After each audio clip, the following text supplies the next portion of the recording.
I used to do lots of things.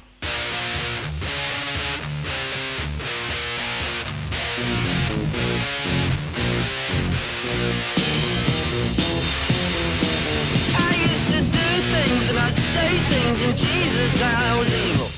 Take things and break things and Jesus I was evil. I never shook, baby. Here we're back. Here we are again. Back Yeah. again. Episode 115? 14. Yeah. Episode 114. Yo, did you see the that I don't think I've seen the full trailer yet, but I've been getting ads on Instagram for a new movie called Stop Motion. Oh yeah, you sent that to me. It looks pretty cool, yeah, man. that's right. I did send that to you. Yeah, it looks sweet. Yeah, I love Like, that. and it's nice to get like a cool Dune is out and that's fun. That also got delayed. It's like weird to get really cool movies at this time of year. Yeah. So I'm all for it. But Stop Motion looks really good. It looks really creepy. I don't know if it's gonna be good. We'll see. Yeah. It at the very least looks very unique as well. Yeah. So speaking of Dune, real quick, Ben Dreyfuss. I don't know if you follow him on Of course Instagram. I do. He's a great follow. Yeah, he's funny. Oh wait, on Instagram or Twitter? Oh, sorry, Twitter. Yeah, Twitter. So somebody posted a review of Dune saying it's pretty good. Check it out, and then see it on the biggest and loudest screen you can find. And then Ben said, "Dune sucks. I don't need to see." I don't need to see this to know it sucks. Dune sucks because all Dunes suck. Lose a book for nobodies and nerds. Cool people like good movies set on Earth about things that matter, like high school football. I think he's joking, right? Yeah, no, he's being facetious. Yeah, He's just ripping on. He's he's funny. He's a weird follow because he's what I appreciate about Ben Dreyfuss, who's Richard Dreyfuss. Yeah. His son. Yeah. What I appreciate about Ben Dreyfuss is he's very unpredictable. Like you don't know, because dude, he worked for Mother Jones. Really? Yeah, he was a writer. Mother Jones is one of the most left, not just left wing, but just nutso left wing, completely ideological, radical feminist type shit. But not even really fact. The most slanted. It's kind of what would a right wing equivalent be? What was the one that Ben Shapiro used to work at, and then Milo was Breitbart? Yeah, like that. It's like a Breitbart. I think Breitbart was even more credible than Mother Jones. Yeah, I'm trying to think of a really bad, maybe Infowars. Right. Infowars. Hey, Alex Jones is right about some things. I know. He's right about a few things. Yeah, but it's similar to an Alex Jones, where it's there's a kernel of truth. And if you just go with that, you'd be credible. Yeah. But you have to go to the lizard people and all that. That's Mother Jones, but the left wing version. Right. Which one of my professors used to show us in law school, which kind of shows you how biased school can be. Higher education can be. But and I'm sure they're right about some things too. Yeah. But anyways, because you don't think of Ben Dreyfuss as very he's definitely not a Trump guy at all. Does not like Trump. Right. But also is not a bleed blue, vote blue no matter who. Yeah. Very critical of left wing BS too. Yeah. But yeah, anyway, good follow on Twitter. Yeah. But speaking of movies, so I went to a screening of The Coddling of the American Mind, which is based on the novel, not the novel, the book, the same name. The full title is The Coddling of the American Mind: How Good Intentions and Bad Ideas Are Setting Up a Generation for Failure. And that book was actually based on a 2015 Atlantic article. Both the article and the book were written by social psychologist Jonathan Haidt and lawyer Greg Lukianoff. Wait, that originally was in the Atlantic? Yeah. Wow. That's I used to read the Atlantic used to be kind of my go-to, and it was right at that time too. Law school, I started in 2015. Atlantic was my go-to publication. But that's when I was very liberal. I'm surprised that they would have published something like that. It's back when there was actually diversity of opinion. But anyway, sorry. Yeah. So I was surprised to hear that too. But Greg Lukianoff, who we are big fans of, my number one pick. Yep, that's right. And he is the president of FIRE, which is the Foundation for Individual Rights and Expression. So my friend Jake Mackey invited me to this, and it's funny. He totally undersold it. He just said, "Hey, I want to go to a screening of this thing. It's at UCLA." And I was like, "Okay, yeah, that sounds cool. Count me in." No, That's it was pretty not close to your UCLA. house, right? Yeah. He teaches at Occidental, which is very close to where I live. But Where's Occidental? Occidental, it's right on like the border of Highland Park and. Oh, really? Yeah, it's very close to where I live. Oh, you know what? I was always thinking of. Sorry, don't mean to keep cutting you off. What's the school in Malibu? I have a friend. Pepperdine. Pepperdine. Yeah. Oh, yeah. Okay. Occidental. I didn't realize Occidental was East LA. Okay, because Yeah. Pasadena. That's where UCLA is Pasadena, and that's pretty close. All right. Sorry. Yeah. Go ahead. But anyway, so Jake, he really undersold it. He just said it was a screening at UCLA. And I was like, oh, okay, yeah, sure, count me in. And no, it was actually the world premiere of it, and it was not at UCLA. It was kind of the general area. UCLA is actually in West Hollywood area. So, but yeah, so the actual screening of it was at this cool old movie theater in Beverly Hills. But it was free, like, and they had a big spread. They had tons and tons of food and wine and beer and shit. So it was kind of a big thing. Yeah, and so Mr. Monty Python himself, John Cleese, was there. Yeah, John Cleese. Yeah. Did you talk to him at all? No, there was always a crowd of people around him. I did get to shake Peter Boghossian's hand. He was there. That's cool. And Greg Lukianoff was there, but I did not get to meet him. Yeah, anyway, it was cool. And it was funny, real quick, kind of funny story. So they had way more food and alcohol for the size of the crowd. And so after the screening of the movie, they had a Q&A. I get up to go to the restroom. I'm coming back, and then I was like, oh, I'll get a glass of wine. Nobody's here. And then the lady's like, grab a bottle, please. So like they were like, really? it was like a third of a bottle left. So I was like, okay, sure. So I took it, and I'm just like drinking out of the bottle as the Q&A is going. And I'm like, oh, I wonder if they have some more. So I turned to Jake and I was like, hey, do you like red or white? And he goes, red. And I still go back. And then there was still more wine. And so I said, hey, can I just take a bottle of red? And like, please. So I take it. And so like I got a couple glasses. So Jake and I were just drinking wine, free wine throughout the whole thing. So I was just getting tipsy. Just like, yeah, ideas. Is wine cheap in California? Yeah. I mean, like there are plenty of bottles that I can get at the grocery store for less than $10. Yeah. I mean, you can here too, but I wonder if like, because so much of it is made there domestically, I wonder if like they kind of cut you guys a break. But I wouldn't be surprised, because I mean, like most bottles of wine that I see at grocery stores are less than $20. And like with cool. California, like not breweries, wineries. Wineries. Sweet. Yeah, but let's back up. First of all, UCLA. They play in Pasadena. The Rose Bowl's in Pasadena. The Rose Bowl's in Pasadena. Yes. Yeah, I guess the campus is West Hollywood anyway. Yeah. I was like, wait a minute, what am I missing here? And then, so the Coddling of the American Mind. What's like what would you say is the thesis of it? So it's the basic premise of it is that decades of helicopter parenting have basically resulted in younger generations, so millennials and Zoomers, basically being coddled and just sort of like not exposed to enough, stress. And so by the time they become adults, they're just like every little thing is offensive. Right. But both Greg Lukianoff and Jonathan Haidt have kind of traced the roots of it. So one of the things that they pointed to as well was in the 80s and 90s, the rise of cable news. So like news that's playing 24/7. And it's kind of like it kind of predates social media in a way, where it's like if there was one story of a child abduction, it just got played nonstop. So it kind of fed the narrative of holy shit, like there's just like this wave of crime against young people. So that kind of led to helicopter parenting, which kind of meant that children were not as able to go out unattended as much as previous generations. So that, and then like they traced with the rise of social media in the late 2000s and early 2010s, there's like a commensurate rise in depression, anxiety, and suicidal thoughts among young people. So that combined with these crazy little online groups has led to kind of like this sort of whole like progressive woke, let's be offended by everything, critical theory, and all that crap.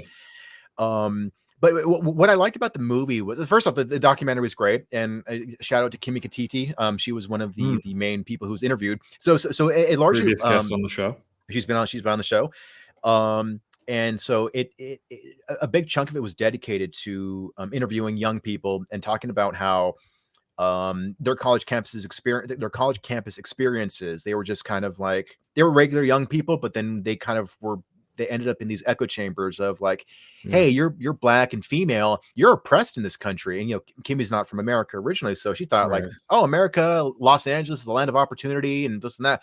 And so just kind of like, whoa, shit, yeah, I am oppressed, aren't I? Yeah. What I love about, are you going to talk more about Kimmy?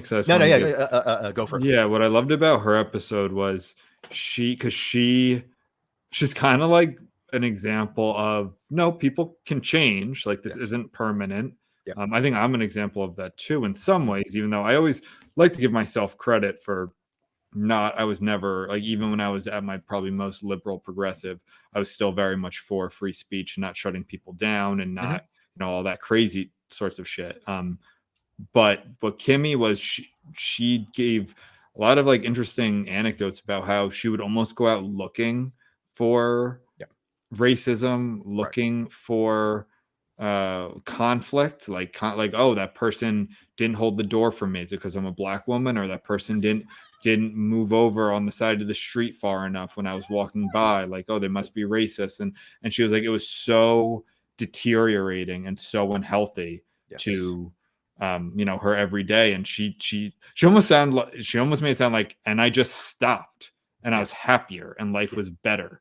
And I don't know, don't quote me on that part, but that's the way she made it sound. Like she was like, no, this is wrong. Like, this isn't healthy. This is no way to live. It doesn't mean that there's no racists. It doesn't mean there's no bigots, but it's not even close to what people make it out to be. And it's also like damaging to the people that you're supposedly helping the most by telling them everyone's out to get you. You can't make it in this country because of immutable characteristics.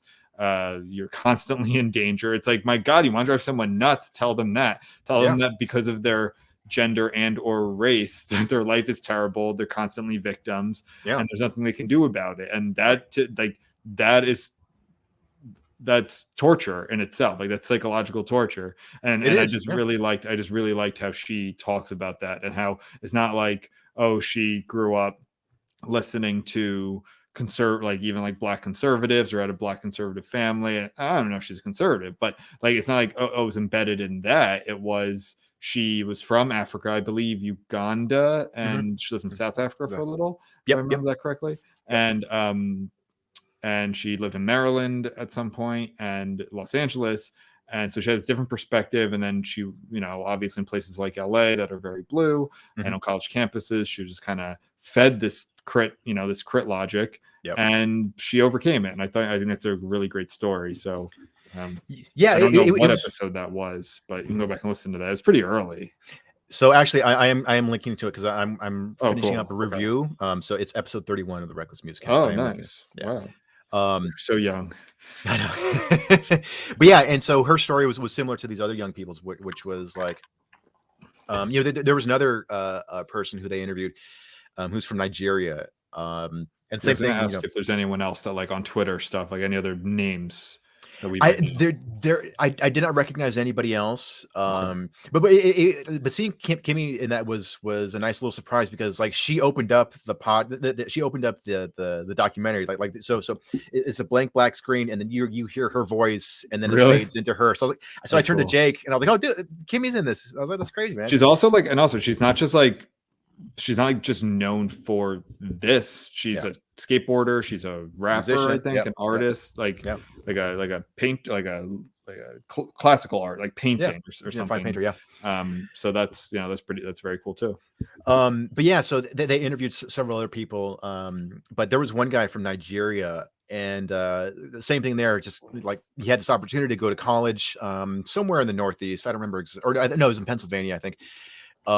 But same thing, like, oh, cool, like, I got accepted to a good college, and I'm going to America, and this and that. And then so he was shocked at the radical intolerance from progressives towards conservatives on these college campuses. And he said something that was actually kind of funny. He goes, yeah, so where I'm from, we don't have left or right.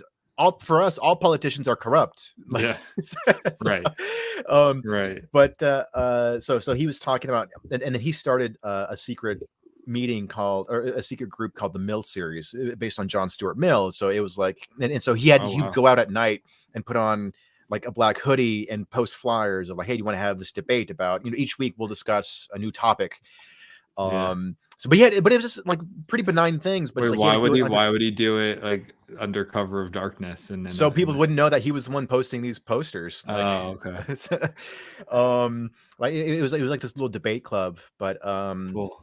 That's cool. But there was one I'll read what I wrote. Well, what's funny is that Nigerians, like Nigerian Americans, I think are like one of the if you like broke down groups like that, or like one of the wealthiest subgroups in America. Like the average Nigerian American has many more resources than an average like white family. Yeah. Now, of course, that's like, well, yeah, that might sound like, well, they're all sons of doctors. Like I went in the very like overall wealthy town I grew up in, one of the few black kids was Nigerian, was Nigerian American, and he went to a private school, and like I don't know, now something very racist did happen to him. He got the cops called on him trying to get into his own house, right? But and a great kid, but it's like, yeah, it's not so simple. Like if we were an actual white supremacist country, that stat wouldn't exist. Like that just wouldn't be a thing. We were a white supremacist country at one time, and there weren't, like, maybe in a couple pockets there were wealthy black people, but I think the first black millionaire was from Atlanta, I think. It just like wouldn't exist like that. Like Indian Americans too are one of the wealthiest American subgroups, like way wealthier than the average white family. Yeah, no, absolutely, man. And so there was this one gal, who was interviewed in the documentary, who had autism, and so she was talking about how she kind of got sucked into these like Tumblr, Twitter things, like these groups. And so I just want to share some of her comments here. So I'm just reading from the review. She told a hilarious yet sad story of how woke logic prodded her into problematizing the term person with autism and the only destination that this wretched line of thinking can go. When someone says person with autism instead of autistic person, they're separating the autism from the person, which means they see autism as a problem, which means they think that autism is something that needs to be eradicated, which means they're into eugenics, which means that this person favors genocide. From person with autism to genocide, she told the camera with a smirk. Like, it's just like a crazy line of logic. It's like just being surrounded by these people where it's like one term leads to genocide. So it's kind of like, that's kind of, it's like one term leads to genocide. It's like, like the word games, like homeless to unhoused. Yeah, exactly. And then she has there's this other funny part here.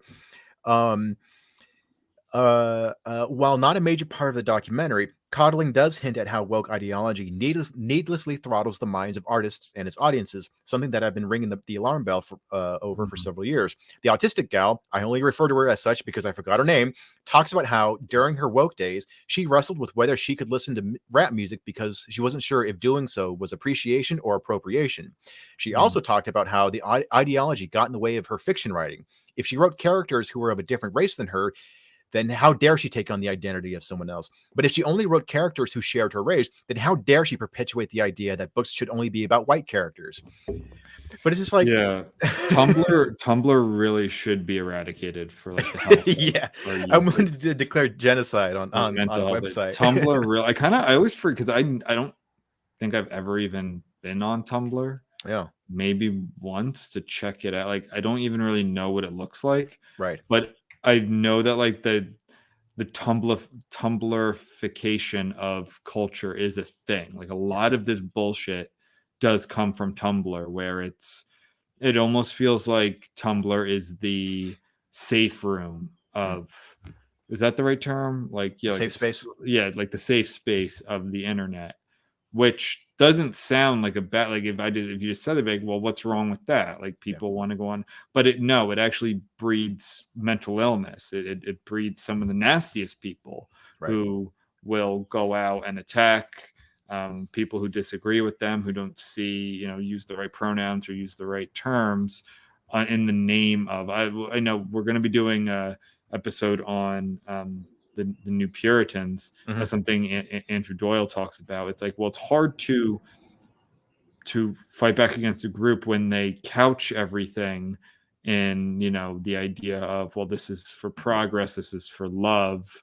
It's like, how can you argue with the term Black Lives Matter? How can you argue with anti-fascist? What, you're pro-fascist or anti-racist? I'm like, no, those are just terms. It's like and it's such a dumb logic that even people like our fucking president says. It's like Antifa is an idea. It's like, no, it's not. It's actually a well-funded organization. There's chapters all over the country and world. I remember seeing Antifa stickers in Spain when I lived there. I didn't really know what it was yet. This was like 2013, 2014. And it had like guys giving the middle. Remember when there was all those memes that had like, looked like the stereotypical like 50s white man, and he'd be like doing stuff that would like, it was funny that was the joke. It would like the Don Draper guy like giving the middle finger, like that's the joke. Like that guy like that wouldn't do that, or some funny term. That was a big thing, I feel like, early 2010s internet, and I'd see those like around the city where I lived in Spain, and it's like the best example is this. Every country, it was like, what's the joke? Every country that has like the People's Democratic Republic of Equality, it's like those are always the most authoritarian countries. Like depending on how many modifiers they have for like like what's technically North Korea is like the People's Republic of North Korea. It's like, no, it's not. It's a literal dictatorship. It's like an autocracy. So I'm glad that the film talked about how this ideology is so bad for mental health, and mental health is a term, and I'm sure we've talked about this before, where it's like, it started off from a good place, but now it's just become so watered down. I'm glad that with John and Haidt, especially being a psychologist, kind of cutting through the bullshit and kind of focusing on how this thing ties into mental health. So in the film, Greg Lukianoff is he talks about his own struggles with depression and anxiety, and how he was able to overcome it. And they kind of go into the science behind it a little bit, which is when you have this feedback loop of negative thoughts, you're either making yourself out to be worse than you are, or you're making the world out to be worse than it is.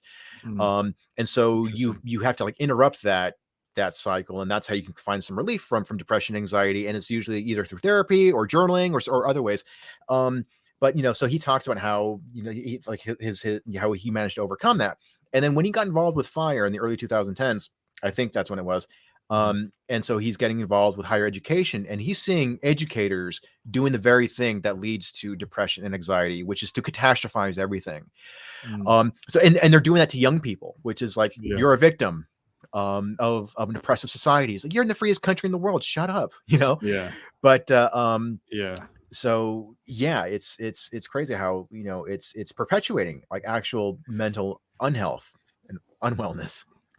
I mean, the whole I do think there are legitimate reasons for the younger generations to have a like a shared anxiety.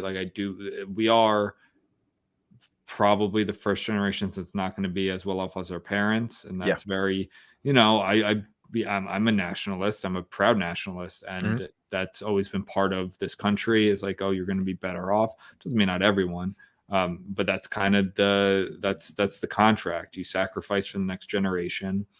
And you see that with food prices and rent and buying a home. Like those things seem untouchable now, which I think makes a lot of people, that's natural that would give a lot of people anxiety. That's different than thinking that this is a white supremacist country Sure. where everyone like every trans person is, could turn the corner and be murdered by skinheads. Like that's just like there's a difference there. So I'm not saying that there aren't reasons to be anxious, and some of them aren't even like people get anxious about things that aren't even really credible, and that's fine. And those things can be resolved through therapy. But the fact that our education system is feeding people this is like it's honestly like a crime. Like it's a crime against an entire generation or two to say like we're half the country wants you dead, like wants to see you. So this is like not true. And we have actually a lot of shared, as disparate as sometimes we feel, like we have a lot of shared values still as Americans. And I appreciate those politicians who try and bring people together. Unfortunately, that's not really what wins anymore. Right.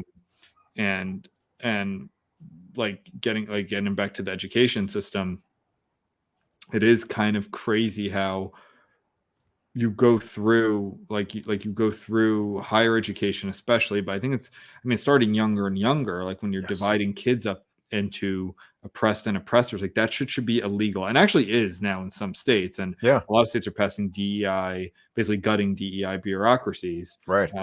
Which I think overall is good. It doesn't mean I don't think anything good can come out of DEI, but I think that whole complex does need to be gutted. It needs to be couched in things like we bring up, like Chloe Valdery, and like about love and unity and like appreciating our differences. And and like that is America. Like that's what's great about it. Our music, our movies, our food, like it all is diverse already. Right.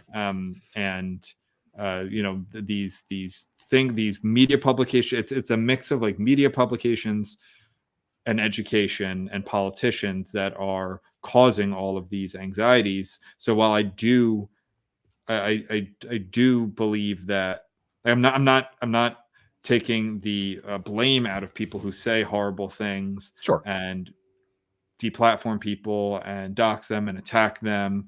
I'm not like taking the blame away from them, but it is our leaders and leaders as our professors, our politicians, who are not helping. Like they're only kind of fanning these flames, because I think it takes the attention off of like real positions of power. Things like how come like pharmaceutical industries and whatever, big tech, big pharma, big oil, like all of these things that actually like matter a lot, like BlackRock and hedge funds that are buying up entire neighborhoods and parts of the Sun Belt. Like if we're arguing about pronouns or about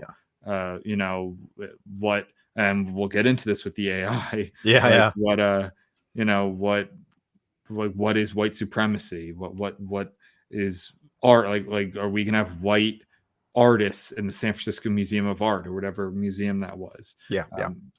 Like that takes the focus off of like how much money are we sending to Ukraine? Like so anyway, I know it was kind of long-winded, but well, you did touch on the politics of it as well. So I'm after the film, there was after the screening, there was a Q&A with the director and producer of the film, and they were talking about how they did not want to feed red meat to either side. And so I think the film did a great job of that. So obviously it does kind of skewer this, woke intersectional crap, but it does it in a way that's measured, and it's focusing on, it's not an anti-left-wing movie. It's more about how, like I said, like these bad ideas, well-intentioned, but bad ideas kind of, prevented recent young generations from becoming critical thinkers and having emotional resilience. And so now they're taking it out on the world and how it led to this radical ideology. This could have happened on the right, but and they do touch a little bit on in the film about sort of like the crazy dynamics of the right. But but anyway, getting back to the main point, which is that it is not like a typical right wing, anti-liberal agenda screed. Like the main focus really is on mental health. and how it's led to the crazy division in the country right now. Well, if you know, like, I don't know Jonathan Haidt as much, but like Lukianov is not a culture warrior at all. Like he's a lawyer. He's like fired, pisses off lots of right-wing people too.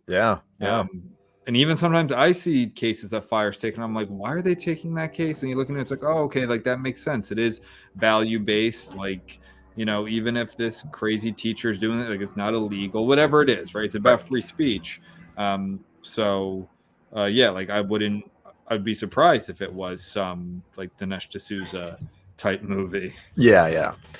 But anyway, overall, it was a very good documentary, and I recommend it. Oh, and one other kind of cool little thing. This is the first film distributed exclusively on Substack. Interesting. So wait, so how do you watch it? You pay the $8 or whatever to stream it, I guess, on Substack. On Substack. So okay. So it's not in theaters. No. All right. So you have to go on who Substack? I think it's their own. I think there might be one. Hold on, I have the link here actually. I think it's just their own. It's just thecodlingmovie.com. And so that would take you to. I'm saying, like, how do I watch that on my TV? Oh, like I have a smart TV. I guess so. Yeah. I mean, I have one, but I don't know how to. If I could get like YouTube, for instance, like it's on YouTube. Right. I don't know. I'll check. Yeah. All right. Anything else you want to add there? No. Go watch it. It was good. I liked it. And cool. Joe liked it. Yeah. You have the Joe liked it approval. Yeah. All right. Very fun. Want to talk about Black Nazis? Yeah, dude.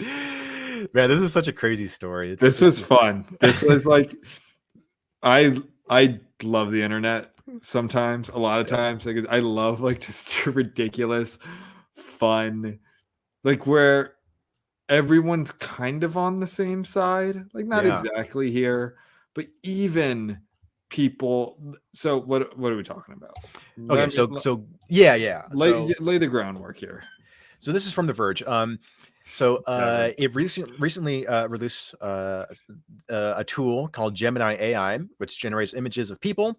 So it just seems like they're trying to compete with like and who OpenAI stuff. Who made this, Joe? Who made Gemini AI? Google. Okay. Yeah. So small startup. Yeah, exactly. This is from The Verge. Google says it's pausing the ability for its Gemini AI to generate images of people after the tool was found to be generating inaccurate historical images. Gemini has been creating diverse images of the U.S. founding fathers and Nazi-era German soldiers and would look like an attempt to subvert the gender and racial stereotypes found in generative AI. Okay, so first of all, my name today is Ben Black Visigoth D'Alessio. Why I love this, because I feel like when it started out, the incredulous lefts, progressives were like, it doesn't like black, like it would be like Black Vikings, right? Yeah. Or indigenous founding fathers or shit like that. And people would be like, what they'd make bad excuses, but still excuses. Yeah. Then they started making Black Nazis, and they walk that back, and they're like, whoa, you want to make a Black King of England, that's fine, when you start making Black Nazis, which I thought so basically that's what happened. Was Google is so, and here's the thing, I believe this was unintentional. And what I love so much about this is because to me this is Google's soul. What we saw here was the manifestation of what Google really is at its core. It wasn't like one person said like, I'm going to subvert the algorithm to piss off right wingers and make a woman pope or indigenous native George Washington, whatever it is. Yeah. I don't think anyone did that. Yeah. I think it was just so embedded in their culture that it manifested in Black Nazis. And I just love it so much because it became indefensible, where even the most seasoned crit warriors were like, yeah, this is a problem. Yeah. And so, again, this is from The Verge, which is, a pretty left wing publication. So they pointed something out that was kind of interesting here. Like the founding fathers. Here it is. The Verge tested several Gemini queries yesterday, which included a request for a U.S. senator from the 1800s that returned results that included what appeared to be Black and Native American women. The first female senator was a white woman in 1922. So Gemini's AI images were essentially erasing the history of race and gender discrimination. I think I know who that senator was. I think she was from Arkansas. I believe, but see, yeah, that's the thing where it's like now, like this like intersectional logic is eating itself, and now it's like you're erasing the history of discrimination in this country. Are you sure you want to do that?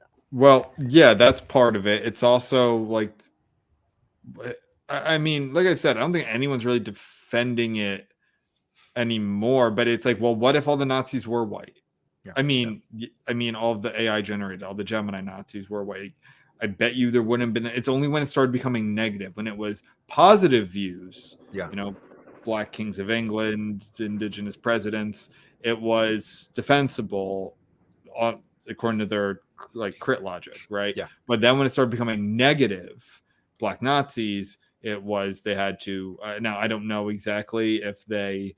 I don't know the timing of that, but at least the discourse, it seemed like that's when they made the step back. It's like, okay, well, we, the right wing culture warriors were pointing out the obvious correct, like they were obviously correct on this, historical inaccuracies from a positive way. It's like, well, are these figures that we appreciate are being shown inaccurately, but what about negative figures? And it was only then that it all fell apart.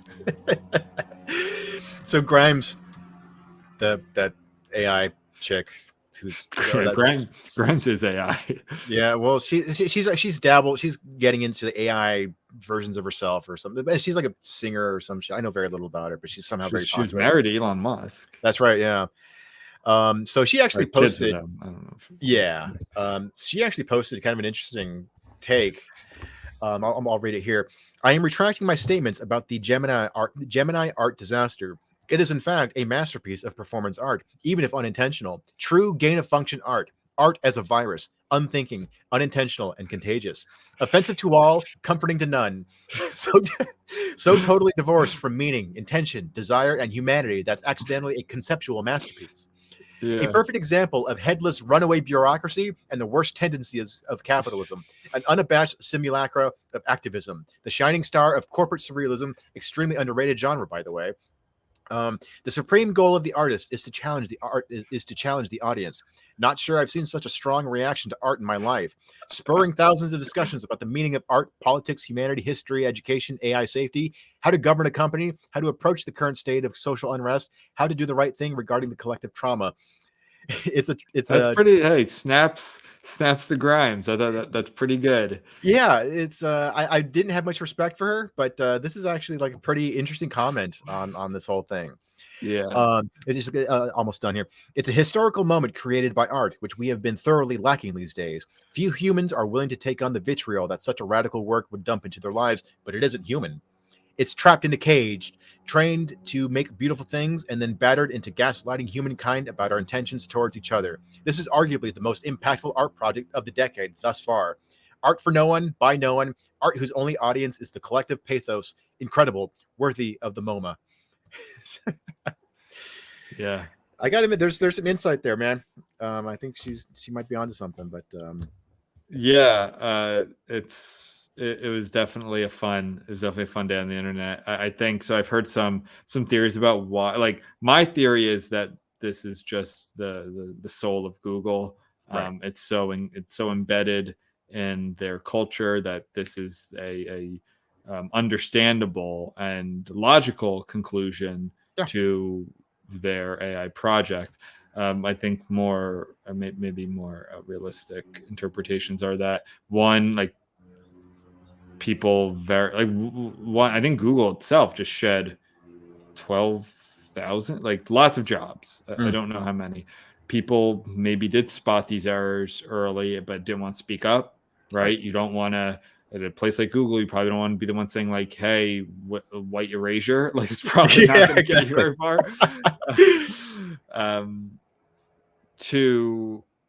They like, because OpenAI and wait, is it NVIDIA? Is that the other company that's really kind of spearheaded this?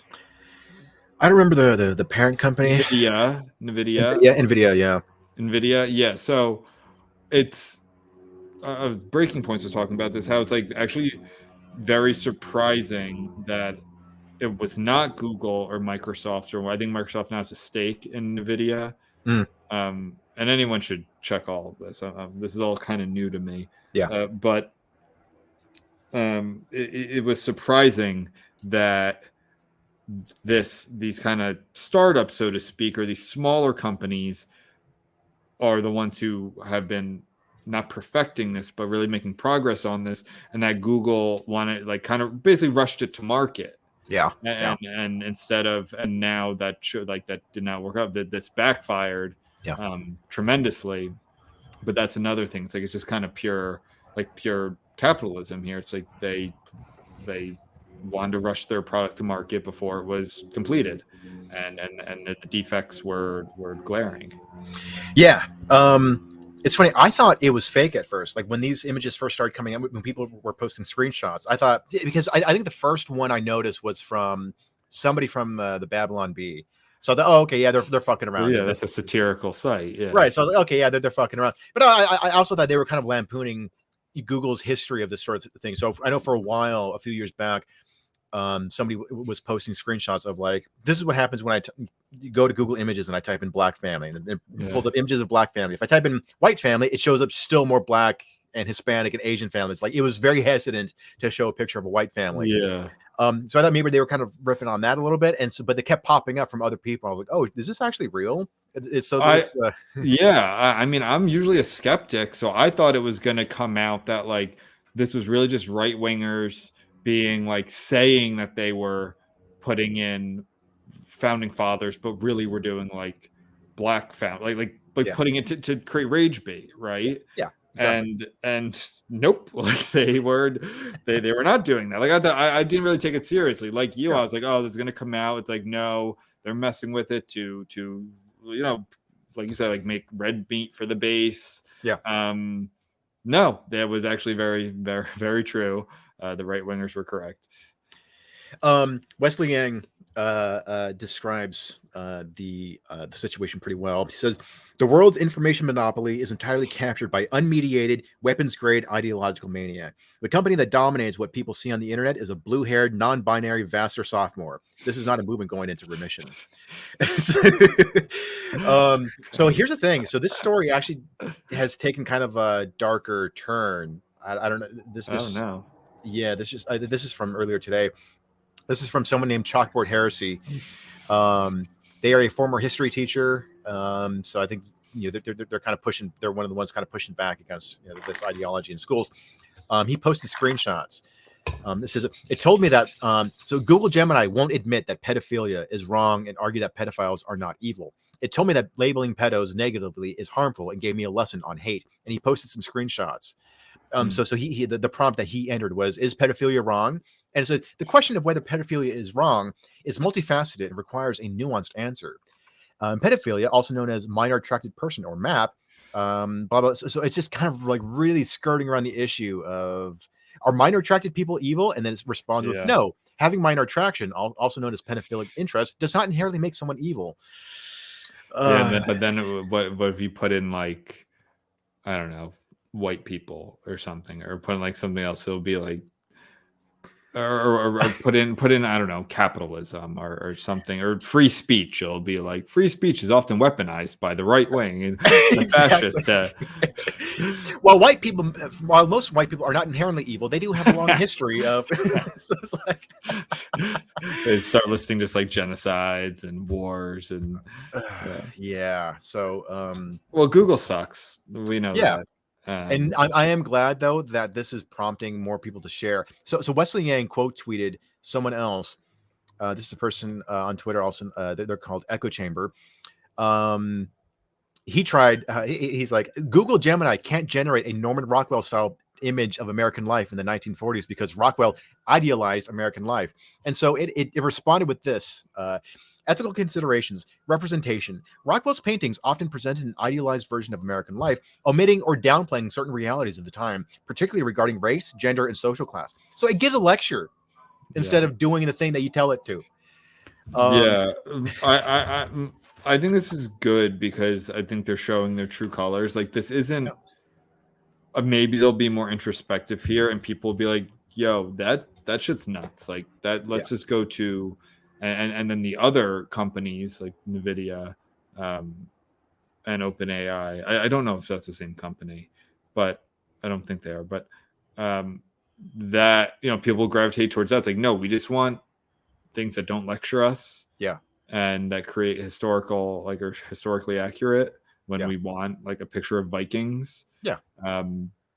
And that will so Google will either have to lean into what they're doing, which will have a very small customer base, or it will have to change. Because this, I think, like I've said, this is the logical conclusion of this insanity. It's like afactual, historically inaccurate.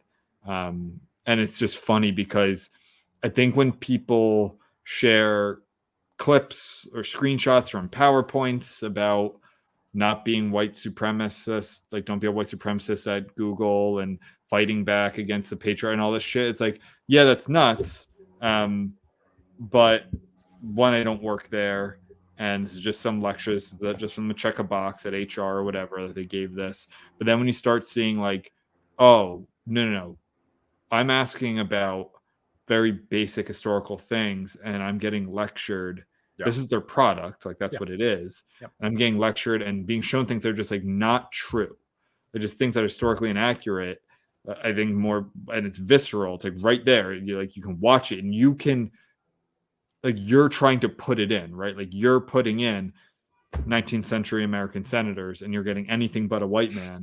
I think people are going like, this is what is going on here. Right. Like there's something missing with this company. Do you remember Google's original motto? Don't be evil. Was it? Yeah, that was like their original model. Motto. So it's I don't know how you could describe this any other way. I mean, it's like, for the longest time, like Google was seen as like the shining star of Silicon Valley of like, cool, like this is like a signal of a brighter future, like information, from anything. Microsoft were the bad guys. Like Apple was cool. Yep. Google was cool. Microsoft were like the evil corporate, business minded. Like Bill Gates was like a corporate raider at one point. Like he tried to revamp his image, then they found him on Fuck Island, but that didn't help. And he's a psychopath. All these people, there's I'm not trying to be hyperbolic here. Like I think there's a sickness in these corporations with these people. It's a megalomania. It's like changing the way people think. What happened? Like that's, I hate to do this, but it's like very 1984. Yes. Like if we just tell them enough that they were Black Vikings, maybe the next generation will just think that they're Black Vikings. Right. And if we tell them enough that maps, minor attracted persons, and pedophilia is not that bad. And I've heard, like, actually Blackton reported an episode on it. It was kind of weird. It's like, look, I'm not going to go to bat for, it's like, well, if you're not acting on it and I'm not going to bat for minor attracted persons. I guess it can be a very technical argument. There's a difference, but it's not the point. The point is that there should be a very clear answer that having sex with minors is wrong. Right. And the fact that Google has to jump through all those hoops with something like that, it's not like they were that fastidious with other topics. Right. That's an illness. Like that's a sickness. And again, I'm not exaggerating here. I think there's a sickness with these tech companies because they're so powerful. Yes. That's why I love why Musk bought Twitter. He's not perfect. He has a lot of issues. Yeah. But I like it's definitely headed in a better direction from that standpoint, technologically or user friendly now. I don't know, that's different, but it does feel like pushing back against this monolith of this sort of thinking that is pervasive in all of these other corporations, all these other tech corporations. No, yeah, you're absolutely right, and I tend to agree with your theory that this was not like somebody sitting down during the creation of Gemini AI and saying like, oh, like whenever somebody enters a white person, like it's going to lead to a black. No, it's very much, I think, an extension of the political biases that have been at Google for years now. Did you ever see just embedded in it? Like, again, because no one would go and do that because it doesn't make sense. Yeah. Well, like this would be so foreseeable, and I don't think any one person has that kind of power. Right. So like it's not like it has to just be, it's just ingrained in it, so much so that the manifestation of this kind of cobbled together crit thinking came out in Black Nazis. Yeah. Did you ever see that video that leaked? Breitbart got a hold of this. It was right after the 2016 election. Okay. And it was like a day or two after Trump won, and they had like this big conference at Google, and so they had like the founders and the heads of Google. They had, and it was like a big auditorium, and they were doing this thing of they were saying like even though this is like a dark time, there are some things that we can do as a company. The arc of progress, heads in a good direction, blah, blah, blah. But it was like it was like, you guys should be apolitical. You guys should not be commenting on how frightened you are by a Trump presidency. And so Sergey, what's his name? He's one of the founders of Google, but he's like, oh, I'm an immigrant, so this is a frightening time for me as well. But anyway, so this whole thing is up on YouTube, but Breitbart got a hold of it, and they had this one dude. The funniest fucking thing. This one dude, probably like late 20s, early 30s. He's wearing a backpack and he's got a beard, like a total like neck beard, not like your manly beard, but like a total like tech bro, like soy boy type of guy going up. And he goes, for people who want to better themselves during this difficult time, read up on anti-racism, read white fragility, and so it was like so it's like there's no way you can possibly say that Google does not have any political bias whatsoever. There's just such a long track record of it. Do they claim to not have a bias? I'm sure they do. I thought after 2016, like a lot of places that were claiming to not be a bias were like on both sides. Honestly, if you remember, Fox News used to say like fair and balanced, and they don't say that anymore, and because it became a war. Like there always were these culture wars, but 2016 broke. 2016 broke a ton of people. COVID broke even more. Yeah. January 6th broke a ton of people on both sides. Like it's just been a downward trajectory since then, where I don't even think that places say like they're not biased, which just shows like it's actually kind of phenomenal, or I don't know if that's the right word. It's kind of unbelievable that like the Republicans even win anything with how much control the left has. Like not that the left's a monolith either, but all of these companies, they're so biased towards, like tech companies control a lot. Like they're so biased toward, if you just go look at donations, I think out of all the tech companies, the most that donated to Republicans was like a third, and that was Oracle. Now still 2/3, where it'd be like Twitter was like 98%, Google like 95%, and they're controlling all of this. And you're going to tell me that a company, the 95% that controls things like information and speech, and 95% are donating to one party. You're telling me that's not going to bleed over? Right. Is this not true? And that all came out in 2020, right? But like it's just not possible. Like there's no way that they are not biased and stirring the pot for their side. I just can't believe it. I can't believe any other way. I can't believe it in any other way. And I think this was the funniest because it was just the most ridiculous. Yeah. But it is still kind of frightening in a way where it's like, you know, it's the most used search engine, and yet it's like, you know, to ask for results that are you know, Yeah. objective. Let me see. I'm gonna type in white family. White family and see what comes up.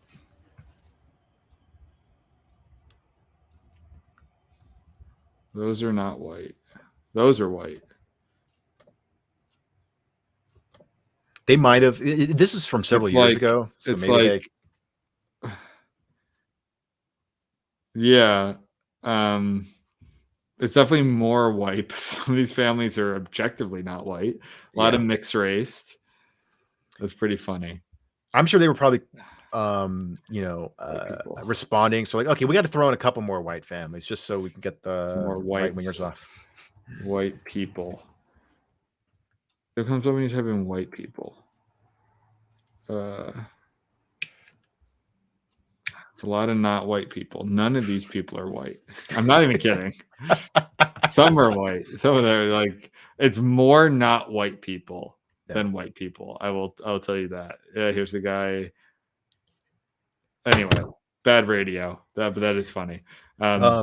You touched on something where you said, like, you know, I can't remember what you said, but it did make me think of a quote, and I want to see if you can guess who the quote is from. It would not be impossible to prove with sufficient repetition and a psychological understanding of the people concerned that a square is in fact a circle. They are mere words, and words can be molded until they clothe ideas and disguise. Do you know who said that? I'm gonna guess Orwell. No, somebody who's very evil, but it's probably from around that time, though. Stalin? Nope, getting close though. Hitler? Very, very close. One of his closest people. Goebbels? Yeah, propaganda minister. Oh yeah, that makes sense. Yeah, I mean, what a frightening idea. But when you see it, but again, kind of like, you know, with 1984, where it's like, yeah, we should be learning. Like, this should be a warning. Like, don't do that. It's bad people do that thing. Well, let's talk about some good stuff. Yeah, okay. I think a lot of this is. I think this was like they didn't lean into it. They're changing, right? Like I think they have to take a look in the mirror. Like, hey, this is nuts. Like this is going to hurt our product now, and you really have to affect the bottom line for these places to make changes. But if you look, like I know other like universities are bringing back standardized testing. Yes, there's a lot of pushback against that shit. Yeah, a lot of corporations and schools are voluntarily like getting rid of their DEI programs. States are passing anti-DEI bills. Again, I'm not saying that all DEI is bad. I think that complex is bad. I think it creates divisiveness. Yeah. It separates people who were not before separated. It doesn't mean that you can't celebrate diversity. Sure. Have diversity of opinions also, but also celebrate the fun diversity, holidays and traditions and that sort of stuff. I think that's all great, and that's what this country's about. Yeah. But the complex, I mean, study after study shows that almost all of these trainings actually pit people against each other. And create problems where there weren't problems before. So I think that's all like good news. The vibe shift, I think that's been going on for a couple of, like, the crazies are still out there. The crits are still fighting. So you got to fight back. But I think overall it's headed in the right direction. I don't know if you feel the same way. I think so. I think it's leaking more now into, like, normies are starting to catch wind of this, and even those who are pretty left leaning, who are like, whoa, that's not, you know, I've always been pretty liberal, but I don't want my 9-year-old to be learning how to have safe non-binary anal sex in school. I don't want that. No, wait till they're 11 for that. Exactly. Like a normal fucking school.